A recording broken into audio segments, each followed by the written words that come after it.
Good evening, ladies and gentlemen. Welcome to the Frumkes Show. This evening, my guest is Lynn Shaw, on behalf of Priscilla Bennett, the novelist who wrote Something to Be Brave For, Yes. published by Endeavour Press, and which you can get in order through bookstores or on Amazon or however people do it. And the idea is that this is a wonderful novel. I read it. It's a romantic play. Priscilla Bennett is actually someone who worked as an emergency room nurse and over the years has met and felt sympathy for a lot of women who were abused. And at some point, being an educated woman, she decided to write a novel which is a composite of all the women she's experienced and the suffering they go through. And she's trying to help other women and future women who might find themselves in this situation.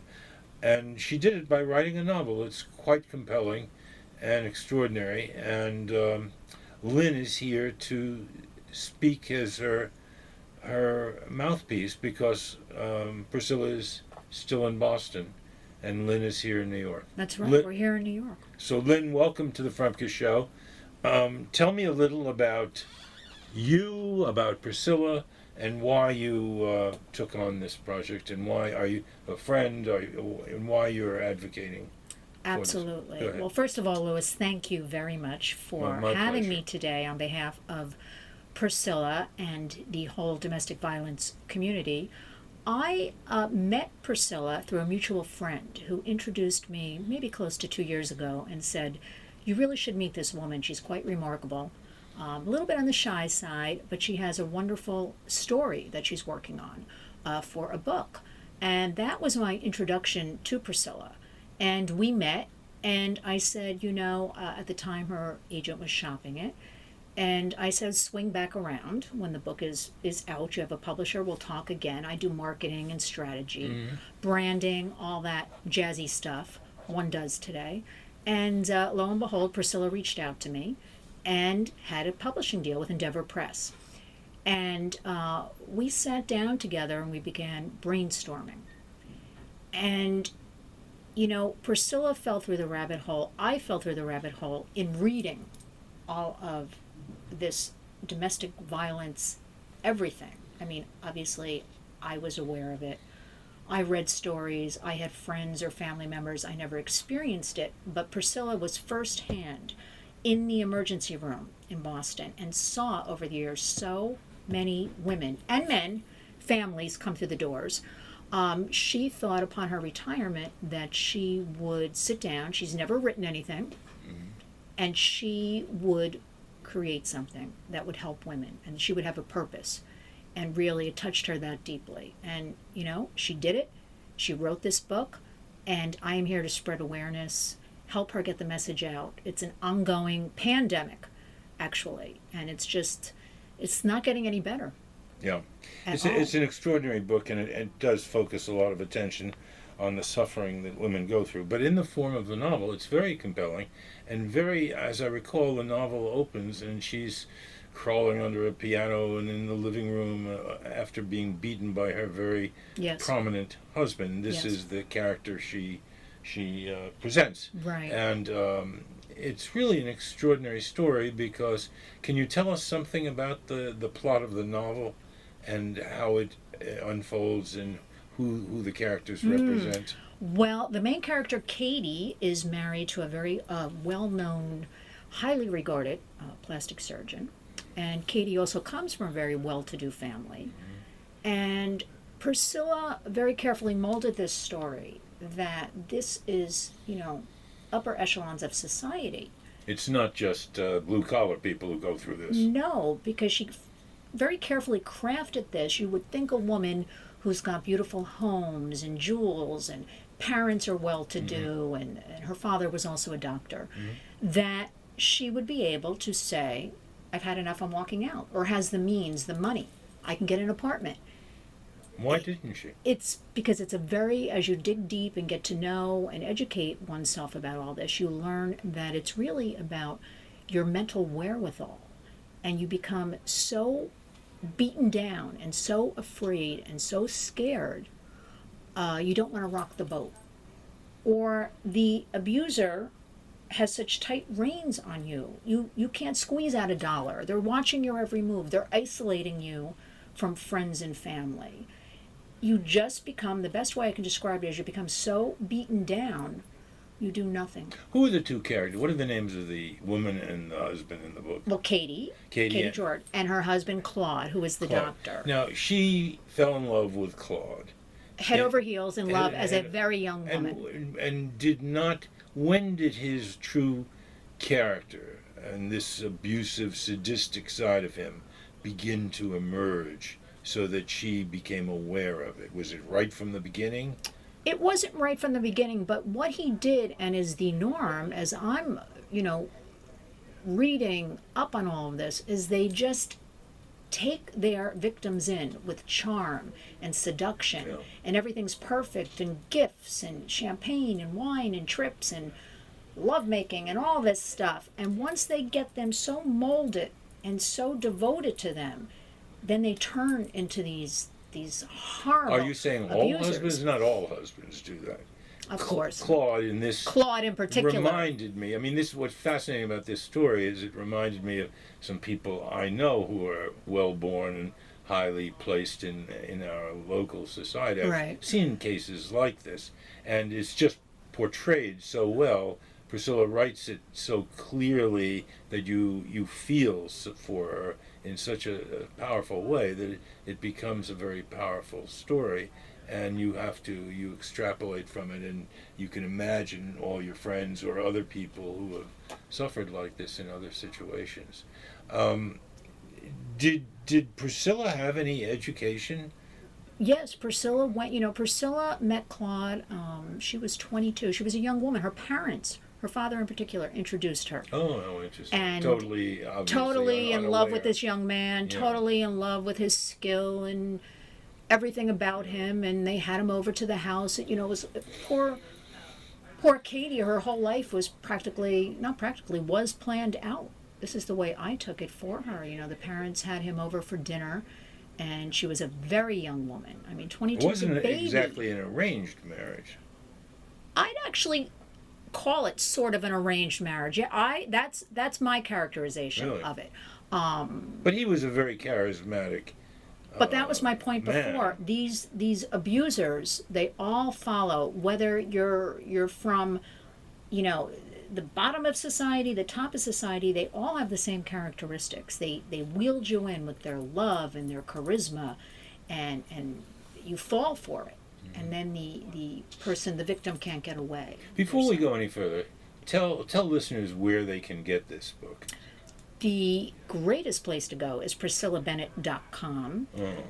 We have links. Is that our website? Yes, PriscillaBennett.com. We have links to Amazon. Good. You'll find all the information there. You'll also find all of the social media for Facebook and Twitter, the icons. Just click on them. They will bring you immediately to, the Facebook page. We have a Facebook fan page. We have a lot of other author participation. This is really hitting very well with a lot of people. Did Priscilla herself ever experience anything? No. Priscilla happily married to Harry in Boston, 3 beautiful daughters, some grandchildren, never experienced it. Herself, but witnessed. Yeah, right. And she, as an emergency room nurse, did she ever reach out to these poor women? Obviously, she felt beyond the book. She felt this tremendous empathy for them. Yes, exactly. Did she? Yes. This was one of the reasons for also writing the book, because as you're aware, you can't make a victim unless they want to press charges, or, she saw a lot of women come through those doors. They knew, doctors knew, Priscilla knew, they were abused. Their nose was broken. They were strangled. They were punched up. But unless that victim says, I want to press charges, they say they fall down, they tripped, it's whatever. Difficult, isn't it? Right, you can't do anything. Rape. So she was very frustrated with that. She did, throughout the years, become friendly with some of the women, and to this day she's still friendly, and she tried very quietly, and she's kind of a shy person, to coach them, just to be a person there for them. and help them. And the other thing, before I forget, is Priscilla was sharing with me, she was so amazed that, now we're talking about domestic violence a lot. You will see it every day in the newspaper. You'll hear about it. Recently, HBO just finished Big Little Lies, and the Nicole Kidman character had a storyline that dealt with domestic violence, which you don't see on television. And Priscilla was telling me that over the years, doctors would just write a prescription to a victim and say, oh, take these pills, you'll feel better, or something. And now we're talking a lot today in the news about opioid addiction, and how easily that is happening and really becoming. And there is a connection. So it's a full wheel, a full circle of, mental illness.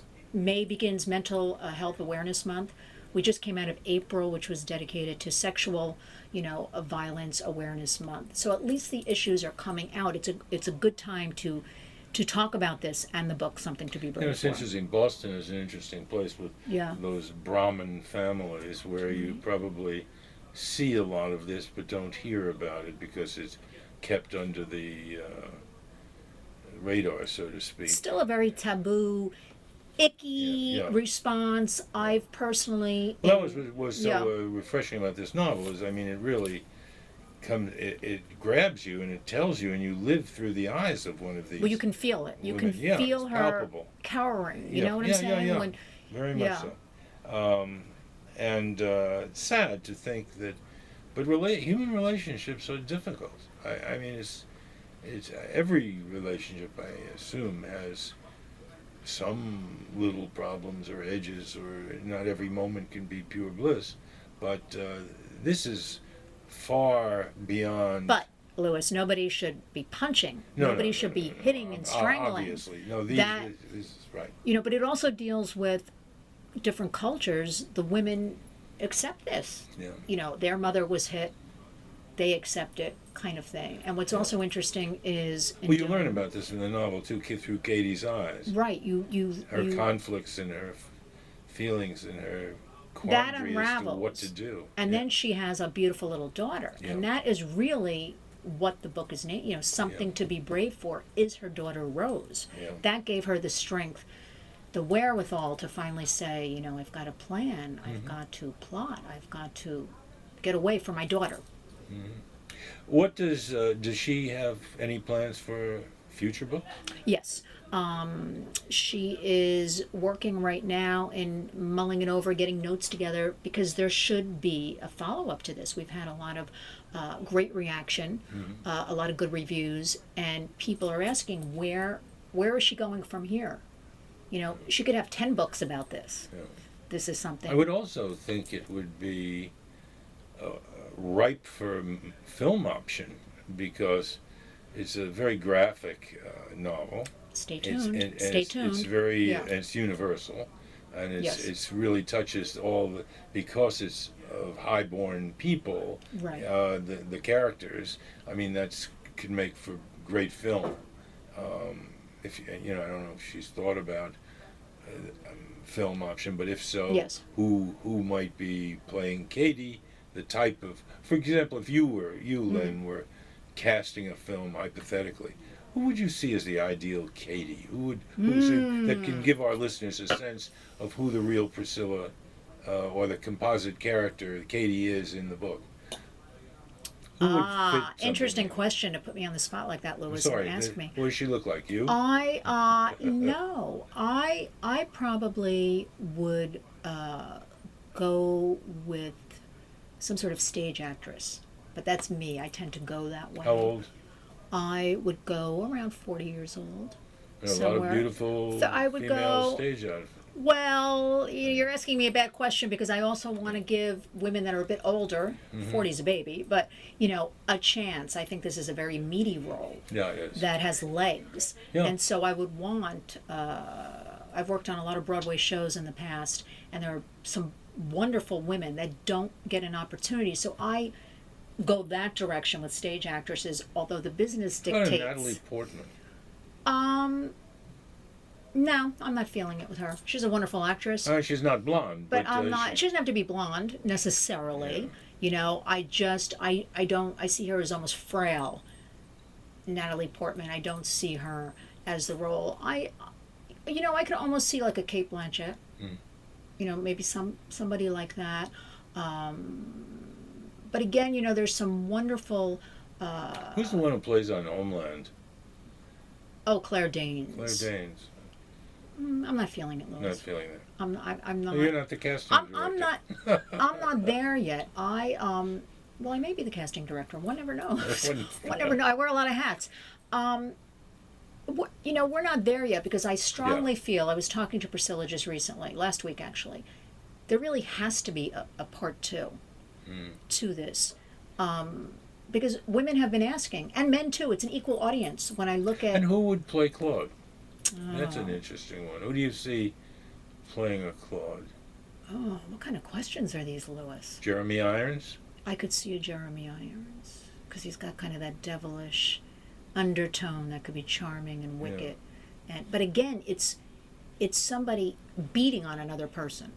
Yeah. That's a tough kind of thing. It's not just words. It's a physical kind of thing. It's an interesting dynamics. The other thing I want to bring out is we are partnered with the National Network to End Domestic Violence out of D.C. Right. Good. NNEDV. We're promoting them heavily. Great. Doing wonderful work, chock full of resources. This is the other problem, Louis. There are so many resources available. Women's Law Org, which is promoted by NNEDV. You can pick up a phone. You can call. They will give you free information. PriscillaBennett.com. We have a resources tab. Oh, really? Right on top. So if someone reads the book Absolutely. and feels in any way that it resembles something they're It going speaks through to and them. they want to get some help or get some advice. Absolutely. You go to PriscillaBennett.com. We just want you to go there to look, because that's the hardest thing, picking up the phone or saying, I need help. We have Share Your Story. If somebody said, I don't know what to do, on PriscillaBennett.com, under Share Your Story, Priscilla would write back, call this 800 number, NNEDV, National Network to End Domestic Violence. They will help. Call. We will give out information. We have a whole page of resources when you click on that. Every state has resources. But the problem is getting women to call, to pick up the phone. A lot of women don't want to use the computer. The abuser monitors their computer. So I suggest going to a library and using a computer, if unless you want to use a friend's computer. But a lot of these victims don't confide in friends. They don't want anybody to know what's going on. So they keep it all very bottled up. But I suggest a library if you want to use a computer. You go there and you look. So Lynn, this is quite a project. Quite a project. I wish I could It's a movement. A movement. I wish I could have Priscilla in person, but it's good to have you on her behalf. You have to settle for me today, Louis. That's it. We not too bad. we will work on getting Priscilla to you. The book was great. I would like to meet her.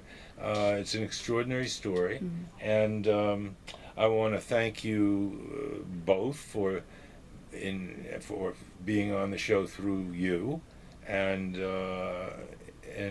if anyone wants to learn more about the book or Priscilla, they can go to her website or go on Amazon if you want the book, or to her or the website. PriscillaBennett.com has everything you need to know. .com, and do come back again if and when she begins the sequel, or if it comes out in paperback, or let us know. Keep us in the loop. I'm very, very curious about how this goes. You're doing obviously a wonderful thing for women. I wish more people were doing as much good, and the vehicle for it is a superb book. So thanks again for being on the Frumkes show tonight. Thank you. Thank you, Louis, very much.